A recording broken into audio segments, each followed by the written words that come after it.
Desde o quinto século a.C., filósofos gregos já afirmavam que o universo tem uma constituição elementar única, que é o átomo, o que fundamentaria a teoria atomística.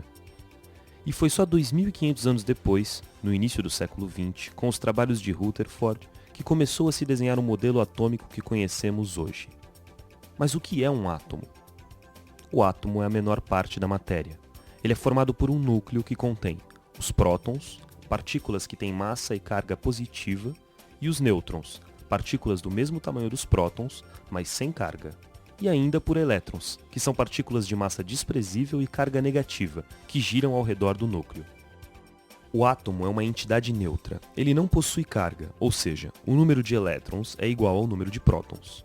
Entretanto, a concentração de prótons e nêutrons no núcleo do átomo pode criar instabilidades, ocasionando a emissão de radiação.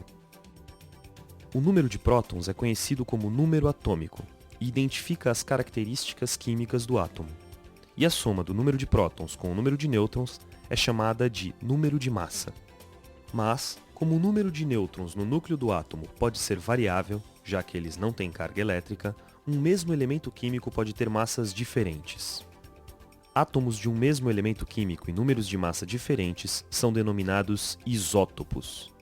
Os isótopos que emitem radiação para se estabilizar são denominados radioisótopos.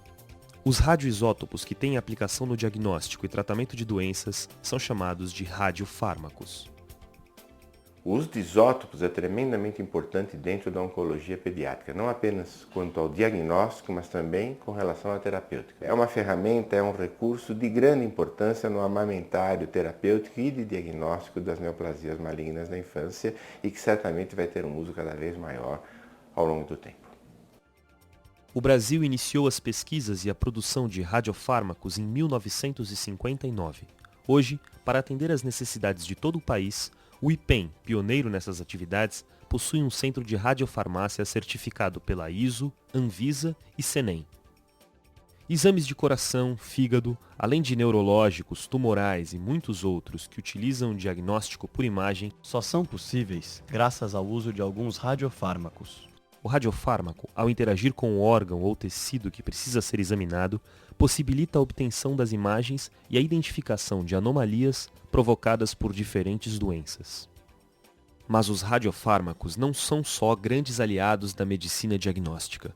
Eles também são poderosas armas no combate a tumores e células cancerosas. As chances de sucesso no tratamento de alguns tipos de câncer são muito maiores com o uso de radioterapia. A técnica permite que um feixe de radiação atinja diretamente a área a ser tratada, minimizando os danos aos órgãos ou tecidos próximos. Os radiofármacos utilizados na medicina nuclear, como o flúor 18, são produzidos em aceleradores ciclotron. Em outras instalações, são feitas as produções de fios de irídio 192 e sementes de iodo 125 para braquiterapia. Todo o molibdênio 99 importado pelo Brasil para fabricar os geradores de tecnésio 99, utilizado em 80% dos procedimentos da medicina nuclear, é processado no IPEM.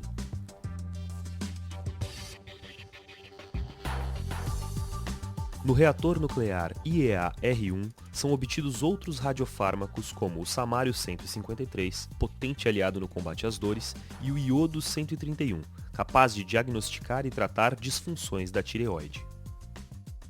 Os aceleradores de partículas e os reatores nucleares são capazes de criar artificialmente um elemento radioativo através de reações nucleares.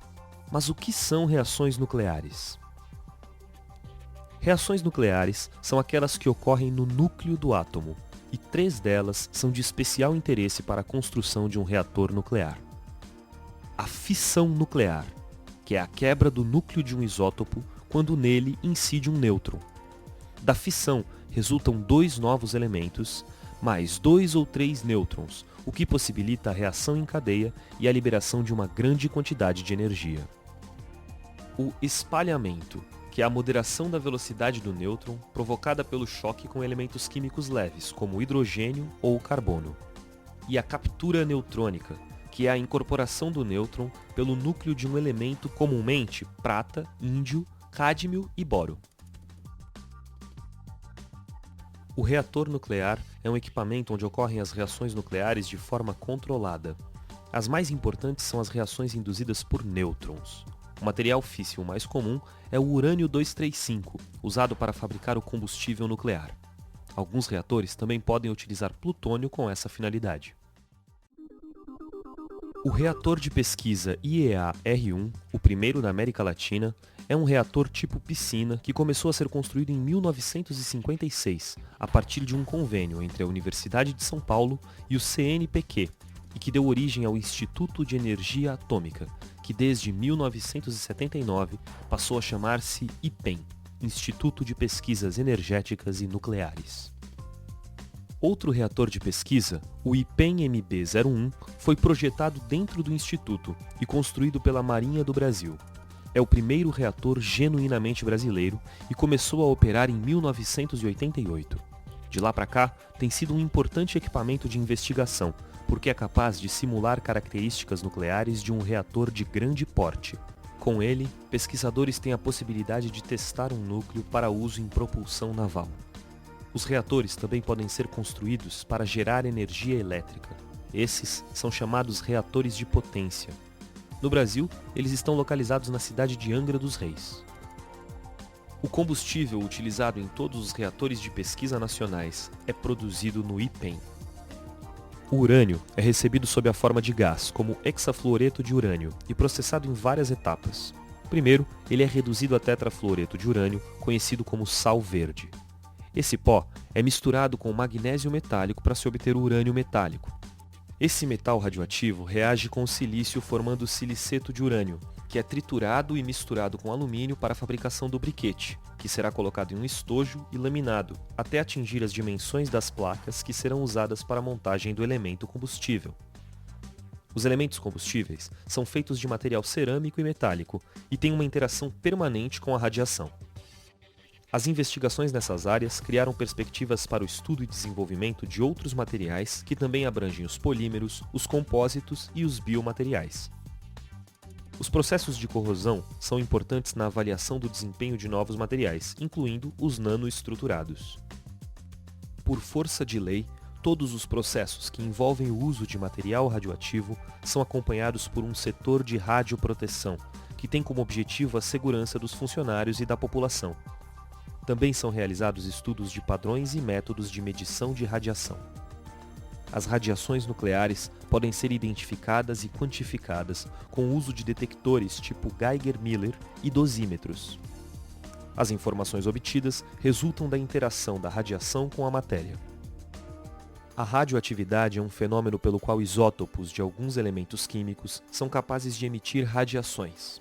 Existem 3 tipos de radiação: a alfa, de pouca utilização prática, que tem carga positiva e equivale a um átomo de hélio sem os elétrons.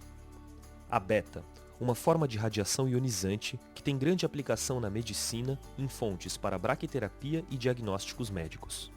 A gama, uma radiação eletromagnética que possui energia capaz de atravessar placas de diferentes materiais. A gamagrafia, uma espécie de radiografia de objetos sólidos, é utilizada na indústria para identificar rachaduras ou defeitos em peças de metal. Um exemplo é o uso pela indústria aeronáutica, que possibilita identificar possíveis desgastes nos componentes dos aviões, evitando acidentes e garantindo que peças possam ser substituídas ao menor sinal de desgaste. Uma das principais fontes de radiação gama é o cobalto-60. O irradiador multipropósito de cobalto-60, com tecnologia inteiramente nacional, foi projetado e construído pelo IPEN. Esse equipamento possibilita, entre outras aplicações, a irradiação de alimentos, aumentando significativamente seu tempo de conservação, sem perda de suas características nutricionais. A irradiação não só contribui para aumentar a segurança microbiológica do alimento, tornando mais seguro para nós ingerirmos, mas também aumentando a vida de prateleira desse alimento, causando então uma redução nas perdas econômicas. Sementes, grãos, legumes e frutas, depois de irradiados, podem durar muito mais tempo sem murchar ou apodrecer. Até as flores se beneficiam deste processo de aumento de vida útil. O irradiador multipropósito também é utilizado para esterilizar produtos médicos e farmacêuticos, tecidos biológicos para implantes cirúrgicos e até no beneficiamento de pedras semipreciosas. Obras de arte, quadros, livros e esculturas em madeira podem ser desculpinizados com o uso da radiação gama. Além da nuclear, existem outras formas de energia de interesse para a sociedade. Aceleradores industriais de elétrons, que emitem feixes de alta energia capazes de produzir melhorias nas propriedades físicas e químicas de materiais e produtos acabados. Fios e cabos elétricos, filmes, embalagens, espumas e pneus se tornam mais resistentes. A técnica também é bastante eficaz na esterilização de embalagens. Outra forma de energia promissora é o laser. Suas aplicações vão desde a caracterização de tecidos biológicos até o desenvolvimento de métodos de desinfecção de alto nível, que englobam a eliminação de micro-organismos em periodontite e queimaduras infectadas. Na indústria, o laser é utilizado para realizar cortes de alta precisão em metais, por ablação. E na área de meio ambiente, a análise da poluição do ar pode ser realizada com auxílio de lasers de alta potência. Pulsos de luz emitidos pelo equipamento permitem identificar a presença de contaminantes na atmosfera. O Brasil hoje discute tecnologias que estão alinhadas com a ideia de um futuro de baixo carbono. Essa discussão já é liderada pelo Brasil desde 92, desde a Eco 92. Dentre essas tecnologias, as tecnologias que mais se destacam no que diz respeito à expectativa de futuro são as tecnologias ligadas ao desenvolvimento de células de hidrogênio e as tecnologias ligadas ao aproveitamento de energia nuclear.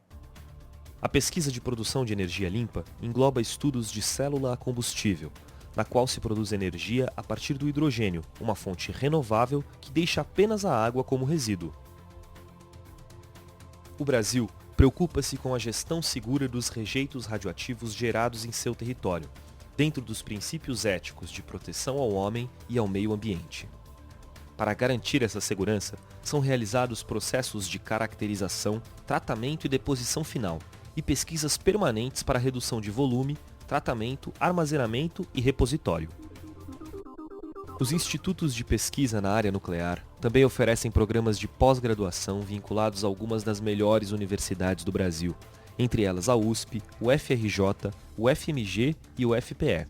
Esses programas oferecem bolsas de estudo pagas por órgãos de fomento nacionais e estaduais. O pós-doutorado tem sido incentivado nos institutos nucleares. Para alunos de graduação, são oferecidas bolsas de estudo e estágios de iniciação científica. As atividades desenvolvidas na área nuclear sempre foram uma resposta às demandas da sociedade. Por isso, ela é um campo do conhecimento e da pesquisa em permanente expansão. O compromisso do IPEM é gerar conhecimento, desenvolver novas tecnologias e preparar profissionais capazes de contribuir para a melhoria da qualidade de vida de todos os brasileiros.